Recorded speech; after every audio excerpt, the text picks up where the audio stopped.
அனைவருக்கும் வணக்கம். திரம்பகம் யஜாமஹே சுகந்திம் புஷ்டிவர்தனம் உருவார்கமந்தனாம் ரிஜோம் க்ஷேமா மருதாது. பாலத்திருவகனை திருவருளால் முருகப்பெருமான் ஆசி கொண்டு சிம்ம ராசிக்கு இந்த வாரம் எத்தகைய பலன் அமைது விரிவாக பார்க்கலாம். 21/6/2026 முதல் 27/6/2026 வரைக்குண்டான பலன். உங்க ராசிக்கு சூரிய பகவான் 11ஆம் இடத்திலிருந்து மனவேகத்தை அதிகரிக்கிறார். கேது சந்திரன் உங்க ராசியில் அமர்ந்து அஷ்டமத்தில் சனி, 7ஆம் இடத்துல ராகு, குரு சுக்கிரன் 12ஆம் இடத்துல. இந்த வாரத்துக்கு உண்டான கிரக நிலவரம். செவ்வாய் பகவான் 10ஆம் இடத்தில். அப்ப எத்தனை கிரகம் நம்மளுக்கு சாதகமாக உள்ளது? குரு சாதகமா இல்லை, சுக்கிரனும் இல்லை, கேது சந்திரனும் இல்லை, ராகு இல்லை. அப்போ இருப்பது 3 நபர்கள் மட்டுமே.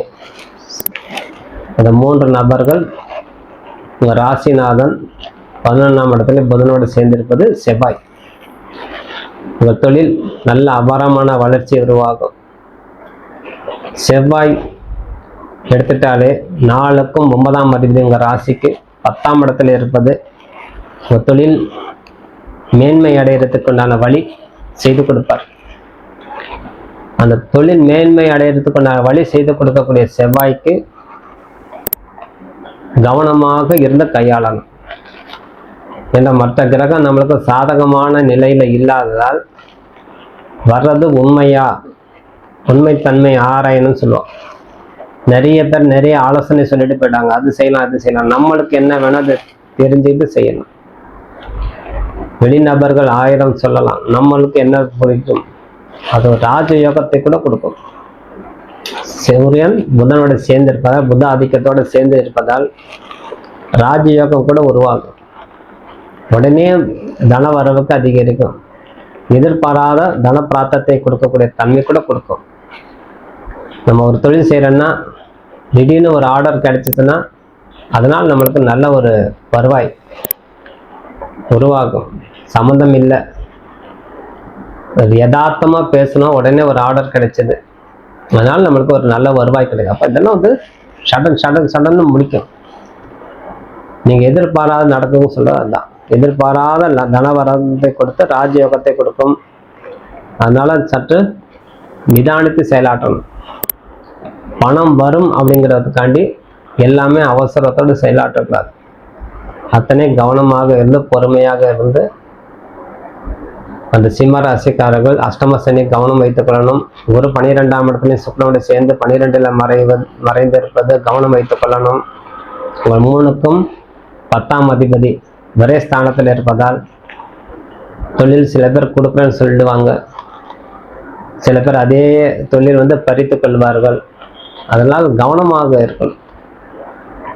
10ஆம் அதிபதி, அதனால புதிய ஆர்டர் வருதுன்னு தைரியம் தான். அதை நம்பி எந்த பொருளும் நீங்க வாங்கக்கூடாது. அதுக்குண்டான முன் தொகை வாங்கி கொள்ளணும். அது கடைசி வரைக்கும் நீங்க கவனமாக இருக்கணும். எந்த நேரத்துல வந்து அவங்க வந்து டிஜெக்ட் பண்ணுவாங்க அப்படின்னு தெரியாது. கடைசி நேரம் வரைக்கும் நீங்க பொறுமையாக இருந்து அதுக்குண்டான வேலையை நீங்க செய்து. ஒரு கேட்டரிங் நடத்துறீங்கன்னா யாராவது சொல்லுவாங்க சாப்பாடு வேணும், ஒரு ஆர்டர். அப்ப நம்ம எல்லா மளிகை பொருள் வாங்கி வச்சாச்சு, ஆர்டர் கேன்சல் ஆயிடுச்சுன்னா என்ன செய்யறது? அத்தனை பணம் வீணாகும். அதனால சற்று கவனமாக இருக்கணும். ஒரு சின்ன உதாரணம் சொல்லியாச்சு. அதனால இதே போல் தான் ஒரு மிஷினரியில் வேலை செய்யறவங்களும் அதே மாதிரி தான் கவனமாக இருக்கணும். இருப்பினும் ஒரு உத்தியோகத்துல உங்களுக்கு நல்ல ஒரு மாற்றத்தை கொடுக்கக்கூடிய தன்மையும் உண்டு. ஒரு ராஜயோகம் உருவாக்கக்கூடிய தன்மையும் கொடுக்கும். ராஜா கிரகம் 11ஆம் இடத்துல உங்க ராசிநாதன் 11ஆம் இடத்துல ஏதேனும் ஒரு மாற்றத்தை ஒரு குறைவாக கொடுத்தாலும் நிறைவாக ஏற்றுக்கொள்ளணும். அதனால 10ஆம் இடத்துல இருக்கக்கூடிய செவ்வாய் பகவான் உங்களுக்கு வழி நடத்தி செல்லக்கூடிய தன்மை, பொறுப்புகள் அதிகரிக்கக்கூடிய தன்மை, பதவி உயர்வு கிடைக்கக்கூடிய தன்மை, சக ஊழியர்கிட்ட நல்ல ஒரு நன்மதிப்பு உருவாகும். எல்லா கம்பெனியில வேலை செய்யணும்னா அந்த கம்பெனியில நல்ல ஒரு பேர் கிடைச்சிடும், நல்ல ஒரு மதிப்பு கிடைக்கும், நல்ல ஒரு மரியாதை கிடைக்கும். இவரால் செய்ய முடியாதது ஒண்ணுமே இல்லை, அப்படிங்கிறது உங்கள் மேல் உள்ள போஸ்டிங்கில் இருக்கக்கூடியவனாலும் சரி, கீழே உள்ளாலும் சரி, உங்களை கண்டாலே ஒரு நன்மதிப்பு கொடுக்கக்கூடிய தன்மை கொடுத்துரும். நீண்ட காலமாக ஒரு வேலை முடியாமல் இருந்தது, யாராலும் செய்து வைக்க முடியல, ஆனால் நீங்கள் பார்த்த உடனே உடனே முடிச்சு கொடுத்தா அதுக்கு நல்ல பேர் உங்களுக்கு கிடைக்குமா கிடைக்காத யோசனை பண்ணுங்க. அந்த மாதிரி தான் உங்களுக்கு ஒரு நல்ல ஒரு தருணம். இழுத்து வைத்து கொண்ட பிரச்சனை சொல்வதற்கு, இழுத்து அடித்து கொண்ட இருந்த வேலை சுமூகமாக முடித்து கொடுத்தாலே அந்த கம்பெனியில் நல்ல ஒரு பேர் கிடைக்கும். பெண்டிங் வேலையெல்லாம் முடிச்சிட்டார், அப்போ இவர்கிட்ட நம்பி எந்த பொறுப்பும் கொடுக்கலாம் அப்படிங்கிறது உங்களுக்கு கொடுக்கும். ஏற்கனவே நீங்கள் தலைமை பண்பு உடையது தான் சிம்மராசி. அதே பொருளாதாரத்தில் நீங்கள் கவனம் செலுத்தணும், முதலீடுல இருப்பது கவனம் செலுத்தணும், அவசரப்பட்டு எந்த விதமான முதலீடு செய்யாமல் இருக்கணும். நீங்கள் முதலீடு வாங்கி கொள்ளலாம், சொந்த தொழில் செய்யறதா இருந்தால் முதலீடு நீங்க பெறலாம், ஆனால் நீங்க முதலீடு செய்யக்கூடாது எந்த கம்பெனிக்கும். உங்களை நோக்கி வரக்கூடிய முதலீடு நீங்க தாராளமாக பெறலாம். ஆகவே 2 வகை வேலை செய்யும். அதனால் இதெல்லாம் நீங்க புரிந்து கொள்ளணும். குடும்பத்தில் சுப நிகழ்ச்சி நடக்கக்கூடிய தன்மை கைகூடும். சொத்து சுகம் வாங்கக்கூடிய தன்மை, பொன் பொருள் ஆடை ஆபரணங்கள் வாங்கக்கூடிய தன்மை அனைத்தும் நன்மையே செய்யும்.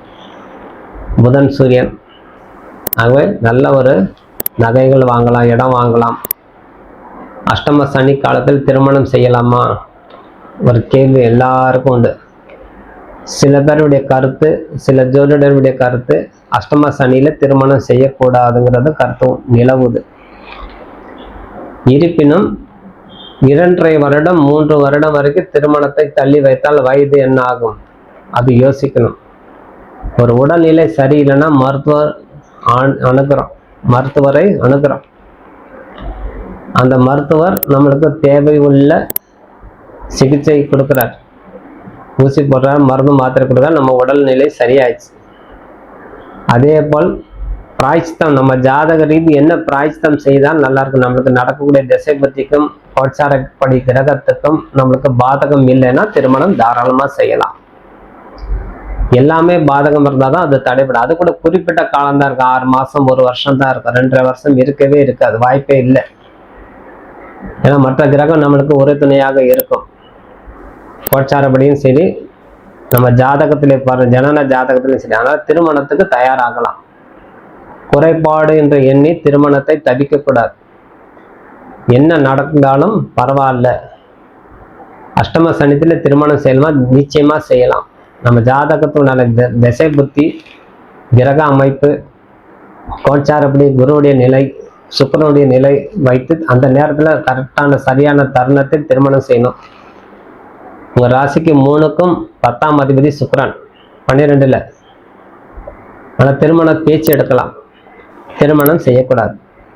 அதே போல் குரு பகவான் உங்க ராசிக்கு 12ஆம் இடத்துல, அதுக்கப்புறம் 12ஆம் இடம் வந்து மாறுவார். அப்புறம் உங்க ராசிக்கு ஜென்ம ராசியா வந்து அமரும். அந்த நேரத்தில் திருமணம் செய்யலாம். அப்ப இத்தனை நம்ம வந்து யோசிக்கணும்.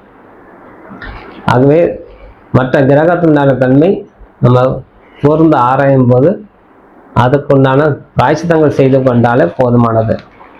குடும்ப உறுப்பினர்கிட்ட சுப நிகழ்ச்சிக்கு நல்ல ஒரு சொத்து சுகம் சேர்றதுக்கு உண்டான வாய்ப்பு இருந்தாலும் புதிய கடன்கள் வாங்காமல் இருப்பதே சிறந்தது. 8ஆம் இடத்துல இருக்கக்கூடிய ராகு ஏதேனும் ஒரு வகையில் உங்களுக்கு சிக்கலை மாட்டி விடுவார். அதனால கடன்கள் வாங்காமல் இருப்பது சிறந்தது. ஆனால் வாகனங்கள் வாங்கிக் கொள்ளலாம், புதிய வாகனங்கள் வாங்கலாம், இயந்திரங்கள் வாங்கலாம், புதிய ஆபரணங்கள், நகைகள், தங்கம், வெள்ளி போன்றவற்றை வாங்கிக் கொள்ளலாம். அதெல்லாம் உங்களுக்கு சுப செலவாக மாறும். உடல்நிலை சீராக வைத்துக் கொள்ளணும். இந்த காலத்துல நீண்ட நாளாக இருந்து வரக்கூடிய உடல் பிணி கொண்டான சிகிச்சை மேற்கொள்வது சிறந்தது. அலைச்சல் உங்களுக்கு அதிகரிக்கும், பணி சுமை அதிகரிக்கும்.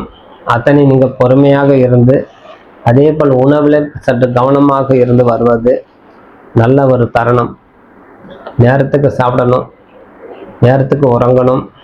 அலைச்சலை குறைக்க முடியாது, வேலை போல குறைக்க முடியாது. நம்மளால குறைக்க முடிஞ்சது ஒன்று, ஓய்வு மட்டும் நம்ம நேரத்துக்கு கண்டிப்பாக எடுக்கணும். தேவையில்லாத மன அழுத்தத்தை இருந்து குறைச்சி கொள்ளணும். அதுக்கு ஒரே பயிற்சி மனப்பயிற்சி செய்து கொண்டாலே போதும். ஆகவே சூரிய பகவான் உங்களுக்கு 11ஆம் இடத்தில் இருப்பதால் ராசியில் கேது பகவான் இருந்து சூரியன் அருளாட்சி செய்து வரக்கூடிய கிரகம். ஆனால் சூரிய நமஸ்காரம் செய்யுங்க. சூரிய பகவான் வழிபாடு தொடர்ந்து செஞ்சிருவாங்க. முடிஞ்ச ஆதித்ய ஹிருதயம் படிங்க, அல்லது ஆதித்ய ஹிருதயம்ங்கிற மந்திரத்தை கேட்டு வருவது சிறந்தது. இந்த சூரியனுடைய ஆலயம் சென்று, ஒரு சிவன் ஆலயம் சென்றால் சூரிய பகவான் தனியாக இருப்பார். அந்த இடத்தில் போய் நெய் தீபம் ஏற்றி, கோதுமை பரப்பி 7 நெய் தீபம் ஏற்றி, வெத்தலைப்பாக்கு பழம் வைத்து, அதே போல் கோதுமையால் வைத்து தனியாக தாமரைப்பு வச்சு அர்ச்சனை செய்யுங்க. நல்ல ஒரு பலன் கொடுக்கும். இந்த வார தொடக்கத்தில் பானு சப்தமி, அதனால் சப்தமி திதியில் சூரியனுடைய நாள், அதனால் பானு சப்தமி ரொம்ப விசேஷம். ஆகவே இந்த பானு சப்தமியில் முழுமையாக கையாண்டு வருவது சிறந்தது. 22ஆம் தேதி அஷ்டமி, வளர்பிறை அஷ்டமி, பைரவர் வழிபாடு, ஆரோக்கியம்மன் வழிபாடு செய்து வர்றது இன்னும் சிறந்தது. அதேபோல் மகாலட்சுமி வழிபாடு செய்து வர்றது அஷ்டமிக்கு, வளர்பிறை அஷ்டமிக்கு நல்ல தருணம். 24ஆம் தேதி சுதர்சன ஜெயந்தி, அதாவது பெருமாளையில் சென்று நரசிம்மருக்கும் சுதர்சன பெருமாளுக்கும் வழிபாடு செய்து வர்றது சிறந்தது. 25ஆம் தேதி சர்வ ஏகாதசி, இந்த ஏகாதசி விரதம் இருந்து பெருமாளை செவித்து வருவது சிறந்தது. இந்த வாரம் இறுதியில் சனிக்கிழமை மகா பிரதோஷம், சனி மகா பிரதோஷம் விரதம் இருந்து அந்த இறைவனை தரிசனம் செய்து சிவபெருமானை வழிபாடு செய்யும்போது அனைத்து விதமான துன்பங்கள் நிவர்த்தி ஆகும். ஆகவே இந்த வாரம் உங்கள் கையில் விட்டு எந்த விதமான பொருள் போகாமல் பார்த்துக்கொள்ளணும். யாராவது அவசரப்பட்டு ஏதாவது ஒரு பொருள் கேட்குறாங்கன்னா நீங்கள் கொடுக்கக்கூடாது. வண்டி கூட கொடுத்து விடக்கூடாது. உங்கள் 2 வீலர் ஒரு ஆள் ஏறவள் கேட்குறான்னா அதை கொடுக்காமல் இருக்கணும்.